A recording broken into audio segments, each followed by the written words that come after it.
परमपिता परमात्मा राम जी महाराज के चरणों में बारंबार वंदन प्रणाम करते हुए परम पूज्य परम आदरणीय प्रातः स्मरणीय श्री शलभदेव भगवान के चरणों में कोटि शरणवत प्रणाम करते हुए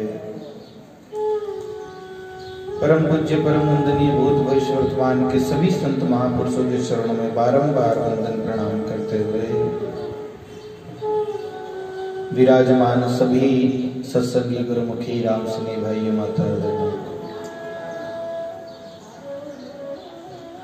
बहुत ही सुंदर सत्संग श्रवण करने का शुभ अवसर हमको मिला हुआ है। रामदास जी महाराज के द्वारा रचित भक्तमाल ग्रंथ के माध्यम से हम संतों के दिव्य जीवन चरित्र के बारे में श्रवण कर रहे हैं।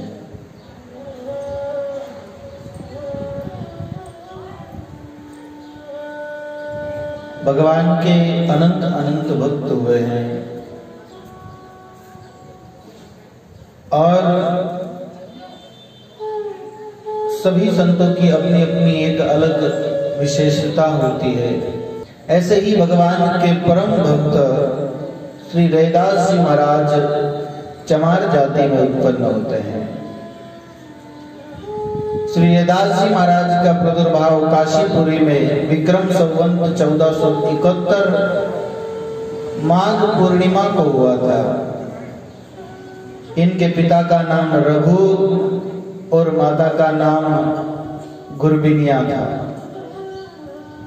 माता अपने बालक रविदास को जन्म देने के बाद में दूध पिलाने लगी। रविदास जी महाराज के पूर्व की घटना आती है कि स्वामी रामानंद जी महाराज का एक ब्रह्मचारी शिष्य था। वह नित्य भिक्षा के लिए गांव में जाया करता था। भिक्षा लेकर के आटा लेकर के आता था और उसी से भोजन प्रसाद बनाया जाता था।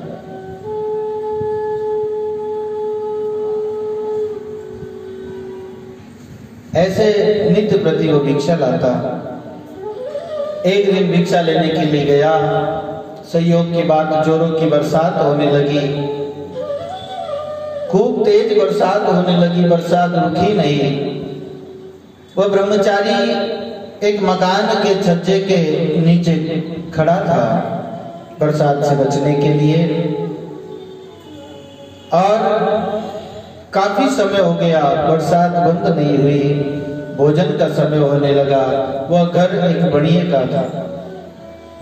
बनिया रोज उस भिक्षुक से कहता था, रोज उस ब्रह्मचारी से कहता था कि आप मेरे यहाँ से भी भिक्षा लेकर के जाएं। लेकिन रामानंद जी महाराज का ऐसा आदेश था कि केवल ब्राह्मणों के यहाँ से ही भिक्षा लेकर के आना। इसलिए वो दूसरी जगह से भिक्षा नहीं लेते थे। उस दिन समय और परिस्थिति को जान करके बनिए ने सोचा कि आज अपना काम बन सकता है।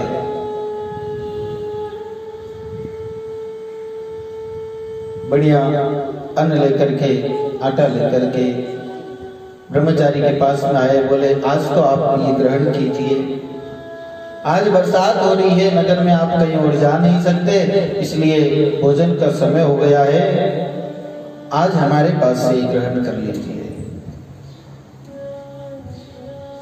होनहार बस परिस्थिति की जटिलता को देख करके ब्रह्मचारी ने वो अन्न स्वीकार किया। आश्रम पर आकर के ब्रह्मचारी ने रसोई बनाई। रसोई बना करके भोग तैयार किया गया।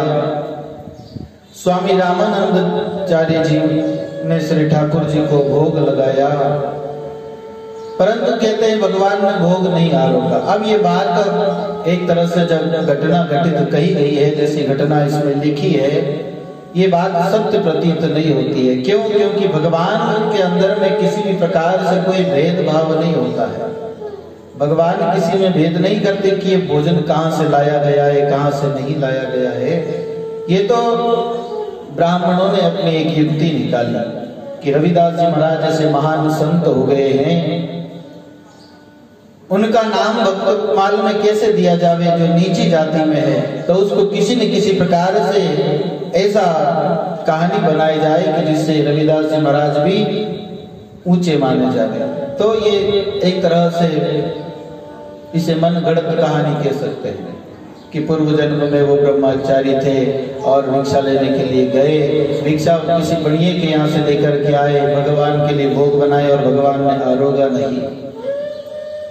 और इस बात पर स्वामी रामानंदाचार्य जी महाराज ने ब्रह्मचारी को बुला करके उनके ऊपर गुस्सा भी किया और श्राप भी दे दिया। ये भी बात हमें स्वीकार्य नहीं होती है, क्योंकि रामानंद जी महाराज जैसे महापुरुष गुस्सा नहीं कर सकते, क्रोध नहीं कर सकते, और श्राप देने की तो बहुत दूर की बात है। इसीलिए मैंने ये छोड़ दिया था। लेकिन इस प्रकार से बहुत सारी ऐसी घटनाएं होती है जिनका वास्तविक से कोई संबंध नहीं होता है, लेकिन हम जब कहीं भी कहीं सुनते हैं तो उस बात को सत्य मान लेते हैं। इसलिए ये बात कहना जरूरी हो गई कि ये सब मन गढ़ंत बातें हैं। भगवान कभी ये नहीं देखता कि ये भोग कौन लगा था, और भगवान इस प्रकार से देखते कि ऊंची जाति का ही भोग ग्रहण करे तो कभी सिमरी के यहाँ नहीं जाता, कभी नहीं जाता। लेकिन परमात्मा ऊंच नीच को नहीं देखते, उनके पास ऊंच नीच है नहीं, क्योंकि सभी तो परमात्मा के बनाए हुए हैं। हम सब परमात्मा की संतान हैं और एक ही बाप की औलाद दो जाति की कैसे हो सकती है? बोलो ना। उसी ही परमात्मा के सब अंश हैं, इसलिए भगवान के अंदर में कोई भेद नहीं हो सकता। तो ये बात कि भगवान ने भोग ग्रहण नहीं किया, ये भी सत्य प्रतीत नहीं होती। दूसरी की रामानंद जी महाराज ने ब्रह्मचारी को बुला करके श्राप दिया और जिसके कारण वह चमार के यहाँ पैदा हुए, ये बात भी सत्य नहीं। कहा जाता है कि उन्होंने अन्न उस वैश्य के यहाँ से लेकर के आए। वैश्य का अन्न तो दूषित नहीं होता है, लेकिन रामानंद जी महाराज ने ध्यान से देखा तो बोले वो अन्न किसी शूद्र के यहाँ का था। उस पर भी शूद्र अगर वैष्णव हो तो कोई बात नहीं, उस शूद्र ने भी पुत्र की कामना से वो धन सेठ के द्वारा संतों को दिलवाया था, इसलिए भगवान ने भोग ग्रहण नहीं किया। अब जो भी घटनाएं घटित हुई, यथा ये सत्य है असत्य है पता नहीं, लेकिन रविदास जी महाराज चमार जाति में उत्पन्न हुए, ये परम सत्य है। और अब जन्म लेने के बाद में एक बालक, छोटा सा शिशु, कहते हैं माता का स्तनपान नहीं किया।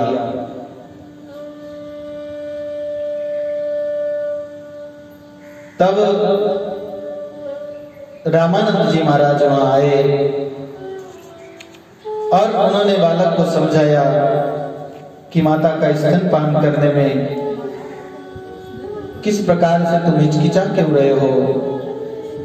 तो छोटा सा बालक रामानंद जी महाराज से कहता है कि प्रभु, किसी शूद्र के यहाँ की भिक्षा लेकर के आए, जिसके कारण शूद्र के यहाँ जन्म लेना पड़ा, और अब इनके यहाँ का खान पान खाऊंगा पीऊंगा तो फिर मेरी क्या गति होगी।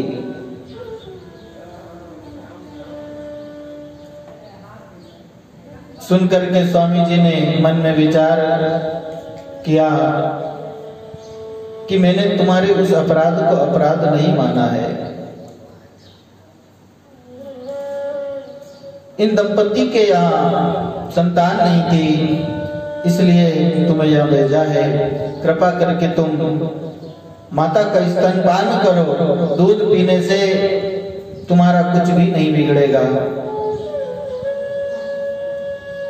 क्योंकि माता का जो स्नेह भाव है, वात्सल्य है, उसी को तुम ग्रहण करोगे और ये पुत्र का परम अधिकार है।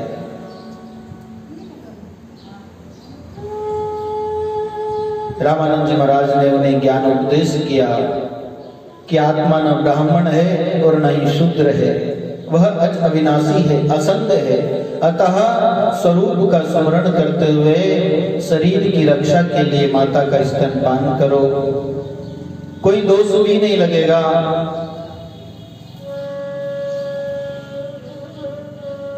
माता का दूध कोई ऐसा प्रतिग्रह नहीं है जिसमें पतन की संभावना हो। वह तो उसका विशुद्ध वात्सल्य है, प्रेम है। श्री रविदास जी ने प्रार्थना की कि मेरी माता वैष्णवी तो है नहीं, भक्त तो है नहीं। फिर बाद में आप कहेंगे कि जो भक्त नहीं थे उनके यहाँ का ग्रहण किया, इसलिए फिर तुम्हें और कहीं शूद्र ना होना पड़े, कहीं और मुझे अधोगति में ना जाना पड़े, इसलिए आप कृपा कीजिए। तब स्वामी जी ने उनके माता पिता को राम मंत्र का उपदेश लेकर के दीक्षित किया, वैष्णव बनाया। उसके बाद में रविदास जी ने माता का स्तनपान किया। स्वामी जी की कृपा से सभी को भगवत प्राप्ति का, भगवान की भक्ति का उपदेश मिल गया। श्री रविदास जी आचार्य रामानंद जी महाराज को ईश्वर के समान जान करके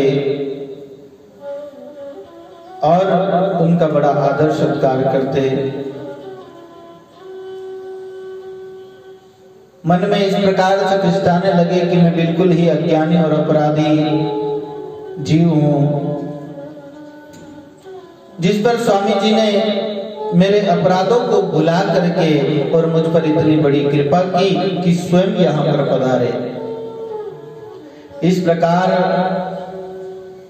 अपनी चूक पर श्री रविदास जी महाराज बहुत पछताते हैं कि मैंने अगर पहले ही दूध पी लिया होता तो महाराज को यहाँ आने का कष्ट नहीं उठाना पड़ता।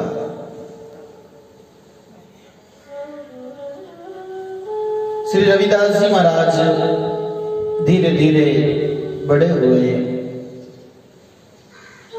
और रविदास जी महाराज के मन में संतों के प्रति बड़ा ही भाव था।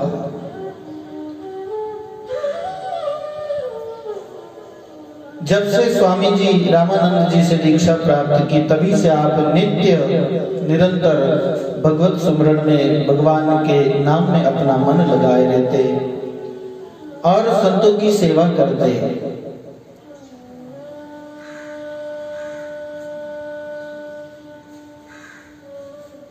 भक्त की सबसे बड़ी पहचान यही है कि उसे भगवान के समान ही साधु संत प्रिय लगते हैं। जिस प्रकार से परमात्मा प्रिय लगते हैं, उसी प्रकार से सब संत भी उन्हें प्रिय लगते हैं।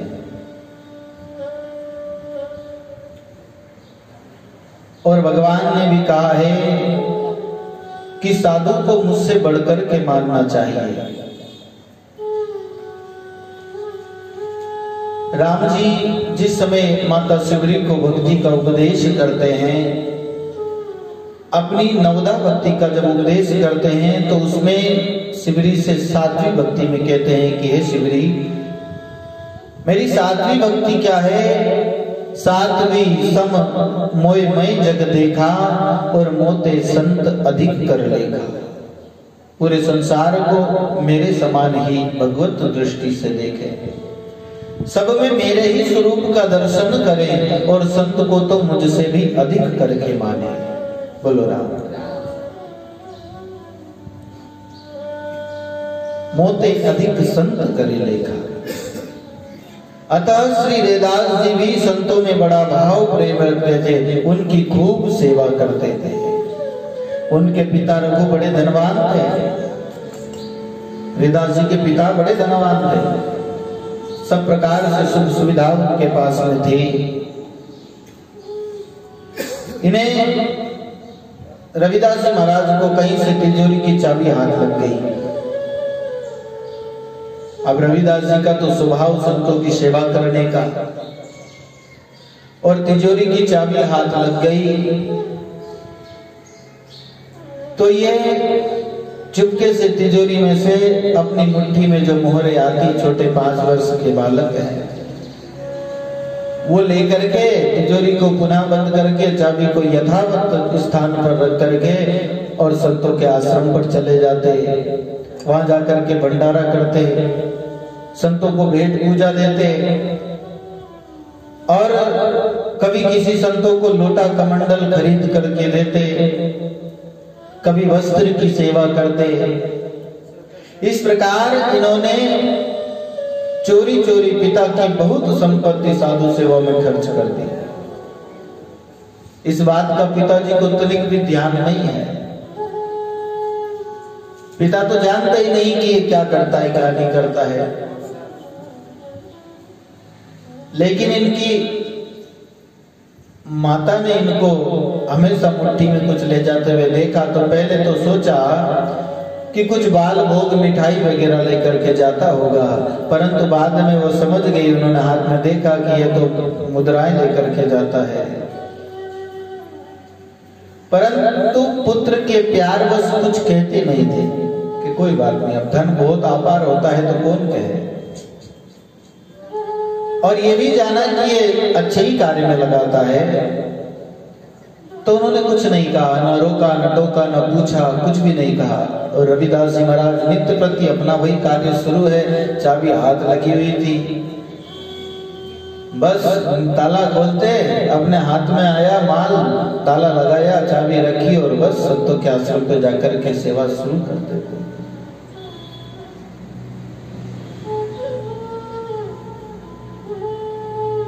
एक दिन जब पिता ने तिजोरी की रकम संभाली तो उन्हें बहुत कम मालूम पड़ी, जो रखी थी उससे बहुत कम मालूम पड़ी।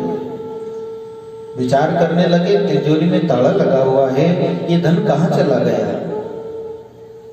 पूछताछ करने पर माता ने बता दिया कि रविदास इस प्रकार से लेकर के रोज जाता है।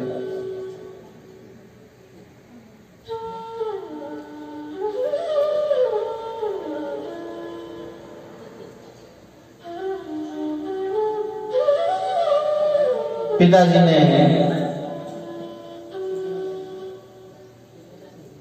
बालक को बहुत डांटा।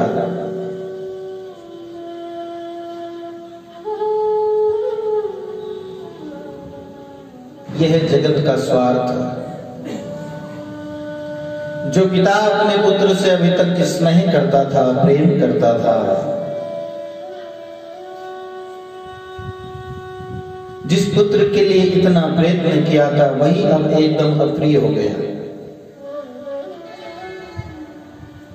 वस्तुतः स्वार्थी पिता को पुत्र प्यारा नहीं लगता है, धन प्यारा लगता है, पैसा प्यारा लगता है। पिता रघु ने बालक को काफी डांटा। धीरे धीरे रविदास जी थोड़े बड़े हो गए और लेकिन रविदास की नित्य प्रति वो स्थिति देख करके पिताजी ने सोचा ये ऐसे नहीं मानेगा, इसका विवाह कर देना चाहिए, तब शायद ये सुधर जाए। पिता रघु ने एक चमार की कन्या के साथ में श्री रविदास जी का विवाह कर दिया। तत्पश्चात भी रविदास जी महाराज की वही स्थिति, संत सेवा का वही भाव, निरंतर संतों की सेवा करते हैं। पिता ने विचार किया ये ऐसे नहीं मानेगा, इसको अलग कर देना चाहिए। पिता ने रविदास जी को अपने घर से निकाल दिया और इतनी संपत्ति होने के बाद में भी उन्हें कुछ नहीं दिया। केवल जूती बनाने का जो सामान होता है वो सामान दे करके और घर से वैसे ही निकाल दिया। घर के पास में इनका जो खाली जगह में नीम का पेड़ था, कहा बस यही रहो और अपनी जीविका चलाओ। रविदास जी महाराज के मन में कोई भी ग्लानि का भाव नहीं, किसी प्रकार की कोई प्रतिक्रिया नहीं, कोई जवाब भी नहीं दिया। ये भी नहीं कहा कि मुझे आपने अपने धन संपत्ति में से कुछ दिए बिना ही ऐसे ही अलग कर दिया, कुछ नहीं कहा। पिता का आदेश है, आदेश को शिरोधार्य करके नीम के नीचे जाकर के अपना सामान लेकर के बैठ गए। और जूती बनाने के काम में लग गए। जूती बना करके बाजार में जाकर के बेच करके आते, उससे जो धन मिलता उससे अपनी जीविका चलाते हैं। रविदास जी महाराज की पत्नी पतिव्रता थी, पति के बिना उसने भी उस घर में रहना स्वीकार नहीं किया, वो भी रविदास जी के साथ आकर के रहने लगी। भगवान का श्री विग्रह भी उनके साथ में था। रविदास जी ने विचार किया, देवी हम बाहर रहें तो कोई बात नहीं, भगवान के लिए तो कुछ बनाना चाहिए। इसलिए उन्होंने एक कुटिया बनाई और उसमें भगवान का सिंहासन जमाया। भगवान की सेवा पूजा के लिए वो रखे, केवल भगवान की पूजा के लिए ही वो कुटिया बनाई, बाकी वो रहते तो बाहर ही थे। निरंतर अपना वही कार्य, जूतियां बना करके और उनसे जो धन मिलता उससे स्वयं का खर्च भी चलाते और संतों की सेवा भी करते हैं।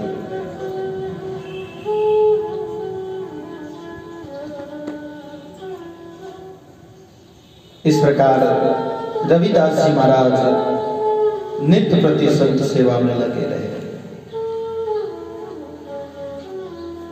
रोज रोज तो इतना धन मिलता नहीं था, कभी कभी भूखा ही रहना पड़ता था। रविदास जी महाराज की भक्ति से प्रसन्न होकर के एक दिन भगवान एक साधु का वेश धारण करके उनके पास आते हैं। रविदास जी महाराज जूतियां बना करके उनको बेचने के लिए रख रखे थे कि इनको बेचेंगे। संत पधार जाते हैं। रविदास जी महाराज संत को आते हुए देख करके बड़े प्रसन्न हुए, बड़े आनंदित हुए, प्रणाम किया। प्रणाम करते जैसे चरणों के तरफ दृष्टि गई तो रविदास जी महाराज बड़े ही दुखी हुए, प्रार्थना करने लगे, हे महात्मा जी आपके पैर की विवाहियां फटी हुई है, आप जूती क्यों नहीं पहनते, क्या आपने त्याग कर रखा है? महात्मा कहते भैया त्याग तो नहीं कर रखा, लेकिन हम तो गरीब साधु हैं, हमारे पास धन कहां से आवे, और बिना धन के तो जूतियां मिलती नहीं है, इसलिए नंगे पैर ही घूमते हैं। रविदास जी महाराज कहने लगे अगर आप आदेश करें, कृपा करें तो मैंने अभी अभी एक जोड़ी जूती बनाई है, और अगर वो आपके पैरों में सही आ जावे तो आप उन्हें ग्रहण कीजिए। भगवान संत के रूप में कहने लगे नहीं नहीं भैया, तुम्हारी जूतियां मैं पहनूंगा तो फिर तुम मुझसे कुछ मांगोगे और मेरे पास तो कुछ है नहीं देने के लिए, मैं क्या दूंगा तुम? रविदास जी प्रार्थना करते हैं प्रभु आप स्वीकार कीजिए, मुझे कुछ नहीं चाहिए।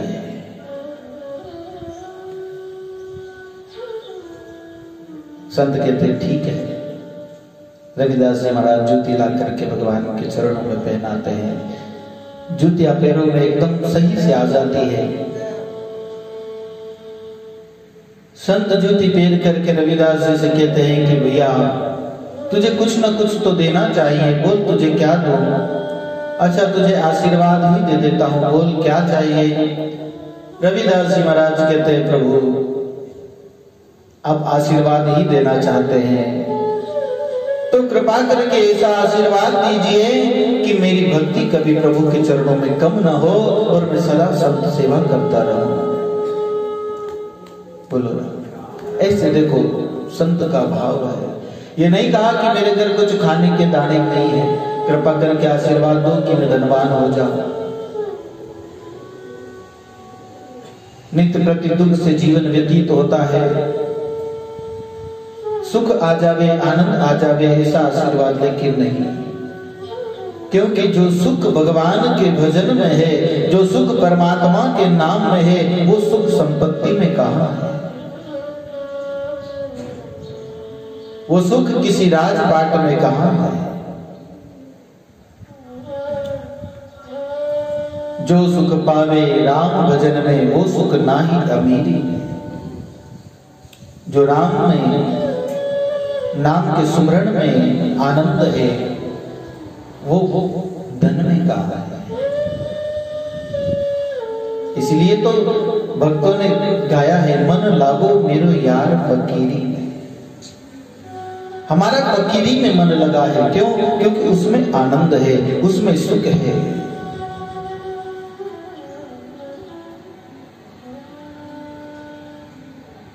रविदास जी महाराज कहते हैं, प्रभु कृपा करें, आप अगर आशीर्वाद देना चाहते हैं तो यही आशीर्वाद दें कि मेरी प्रभु भक्ति कभी ना छूटे, मेरा मन सदा प्रभु चरणों में लगा रहे और मैं सदा संत सेवा करता रहूं।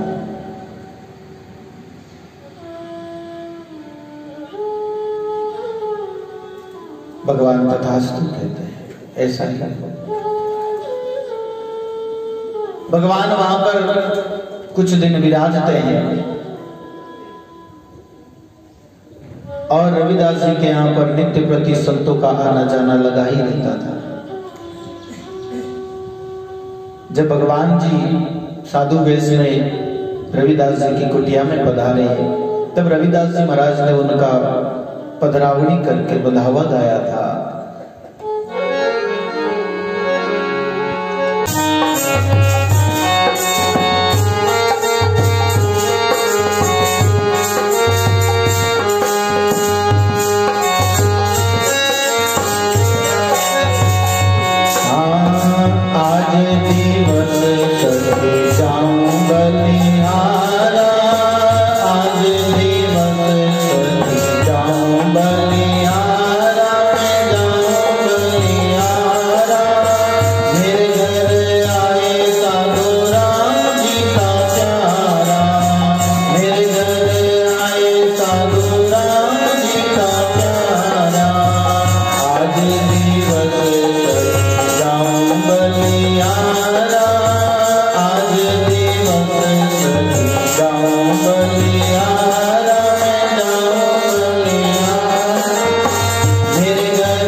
मेरे घर आए संत राम जी का प्यारा, मेरे घर आए संत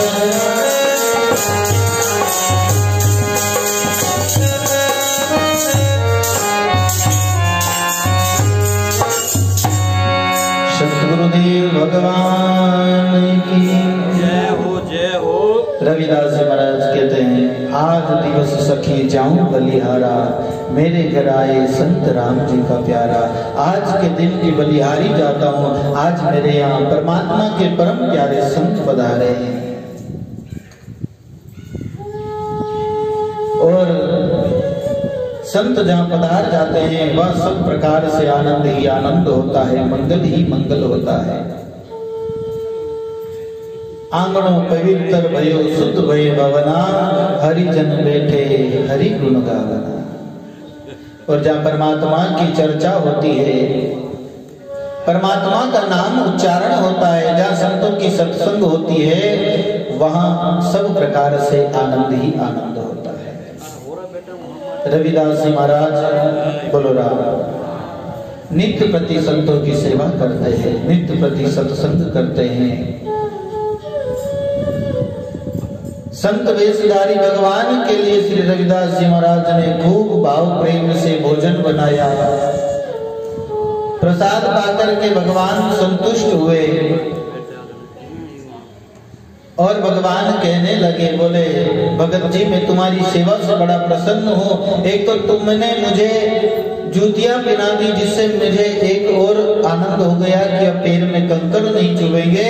दूसरा तुमने मेरा बड़ा ही स्वागत सम्मान किया है, जय हो जय हो। इसके बदले तुम्हें कुछ तो देना चाहिए। बोलो राम कुछ न कुछ तो तुम्हें देना चाहिए। ऐसा विचार करके संत जी अपनी झोली में हाथ डालते हैं और पारस पत्थर निकाल करके रविदास जी को देते हैं कि ये पारस है। इस पारस का प्रभाव ऐसा है कि जो भी तुम लोहे का पात्र इससे छुआओगे वो स्वर्ण का हो जाएगा। रविदास जी महाराज कहते, महाराज अपने इस पत्थर को आप अपने पास ही रखो, मुझे इससे कुछ लेना देना नहीं है। भगवान ने सोचा शायद इसने इसकी महिमा को जाना नहीं, उन्होंने उनका वो जो जूता काटने की फर्शी होती है उसको पारस से छुआया, वो सोने की हो गई। बोले देखो जैसे भी लोहा तुम इससे छुआओगे वो सोने का हो जाएगा, इसे स्वीकार करो। रविदास जी कहने लगे, महाराज एक तो मेरे पास एक ही साधन था जूती बनाने का, उसे भी आपने सोने का बना दिया। अब मैं जूती कैसे बनाऊंगा, क्योंकि सोने से तो चमड़ा कटने से रहा, सोना तो नरम धातु होती। अब मुझे कितने समय तक और मेहनत करके ये सामान वापस लाना पड़ेगा, या आपके पास ही रखो, ये तो बहुत बड़ी जंजाल है। भगवान कहते हैं कि इसे कृपा करके रख लो, ये तुम्हारे काम आएगा, मैं बाद में इसे वापस ले जाऊंगा। रविदास जी ने कहा कोई बात नहीं, आपकी इतनी इच्छा है तो इसे भगवान के लिए छप्पर में रख दो, मैं तो इसे हाथ लगाने वाला नहीं है। जहां रख रहे हो याद भी रखना, वापस ले जाते समय वहीं से ले जाना, मैं इसे हाथ नहीं लगाऊंगा। भगवान छप्पर में उस पारस को रख करके और वहां से रवाना हो गए।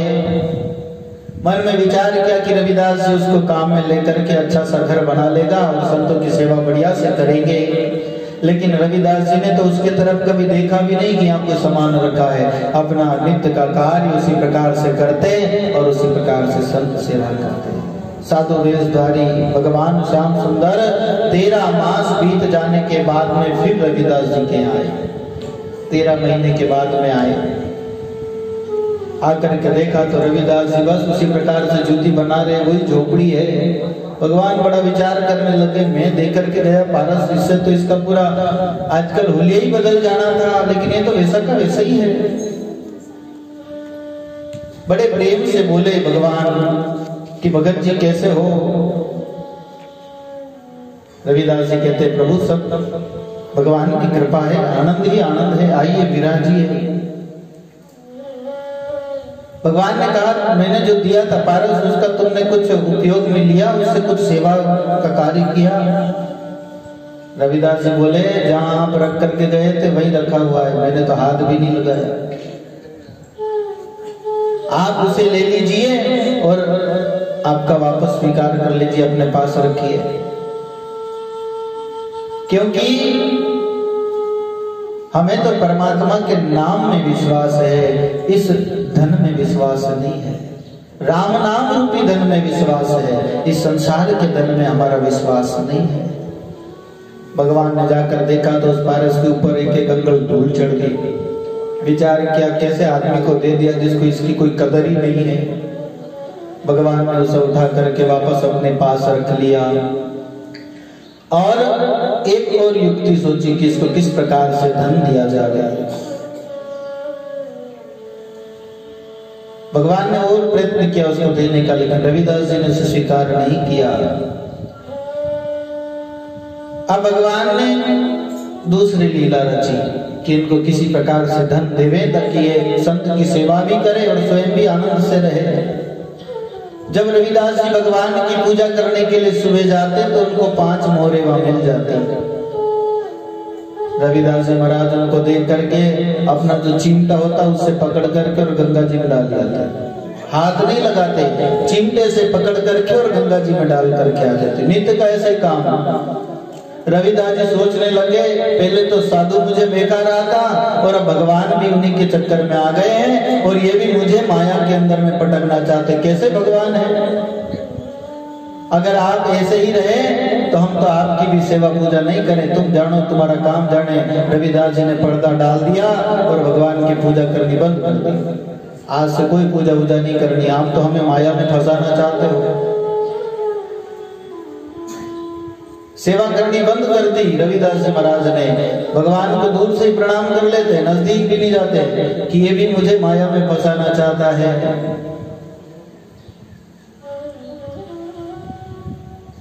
काफी दिन हो गए। रविदास जी महाराज भगवान का पर्दा नहीं खोला, ना भोग लगाया, ना कोई सेवा करी, ना कुछ नहीं किया। बस संत सेवा करते, अपना कार्य वृत्ति बनाने का नित्य प्रति करते रहते। भगवान विचार करने लगे अब इस भगत को किस प्रकार से समझावे, ऐसा क्या करे कि ये धन स्वीकार करे।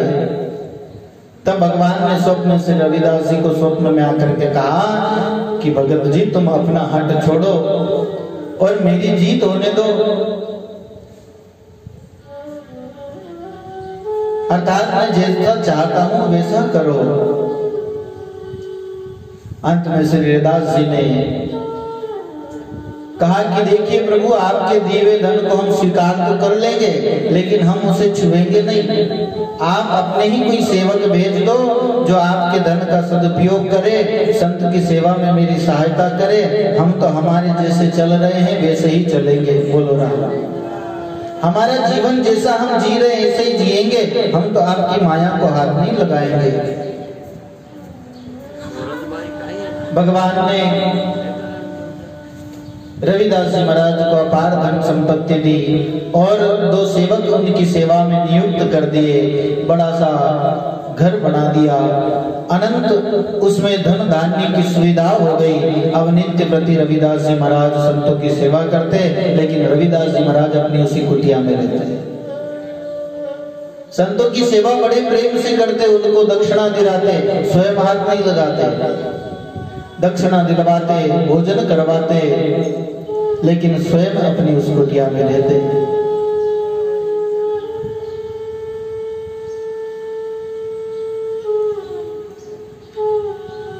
और रविदास जी महाराज नित्य प्रति परमात्मा का भजन करते हैं।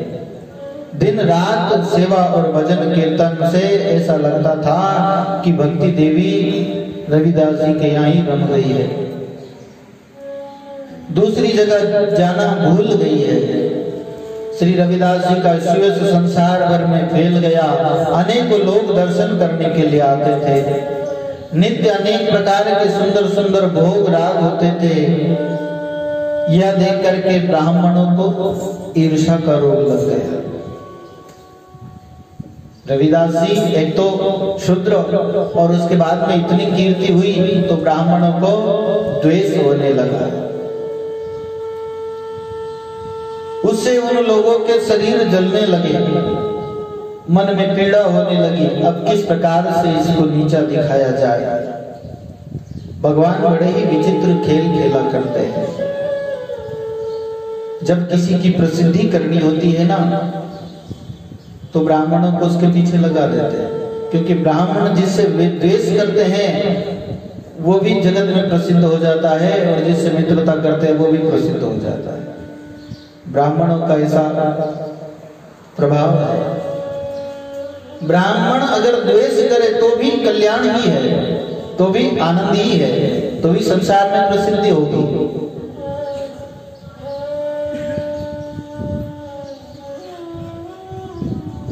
भगवान ने ब्राह्मणों की मति फेरी। कहाँ तो बेचारे श्री रविदास जी का छप्पर में सेवा करके स्वयं चोड़े में रहते थे, और जब भगवान ने आटा अटारी बना दिया, उन्हें ऐश्वर्य दे दिया, घर बार बना दिया, तो अब ब्राह्मणों को सिखा दिया कि रविदास जी का विरोध करो।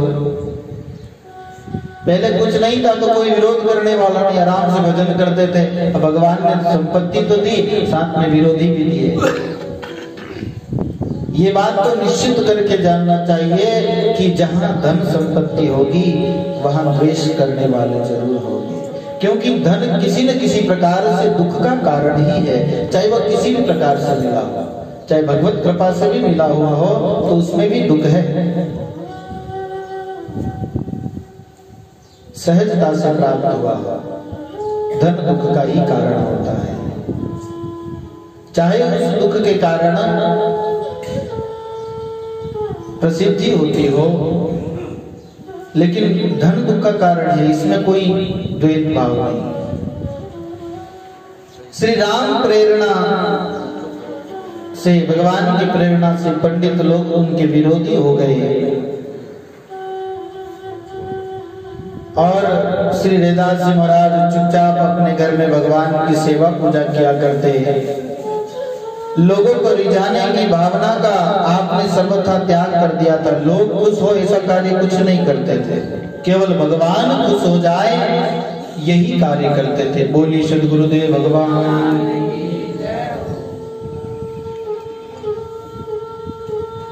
उसी समय पूर्व प्रेरक रघुवंश विभूषण ने ब्राह्मणों के हृदय में प्रेरणा की कि रविदास जी की सेवा का विरोध करो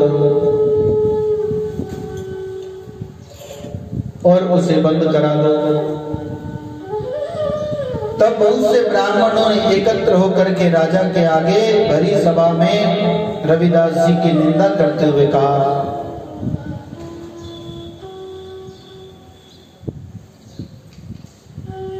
रविदास जी की निंदा करते हुए कहा, हे महाराज, रविदास जी शूद्र होकर के पूजा करते हैं, ये अन्याय है, इसे रोका जाए, अन्यथा आपका राज्य नष्ट हो जाएगा। ऐसी अनेक प्रकार की बातें ब्राह्मणों ने राजा को सिखाई।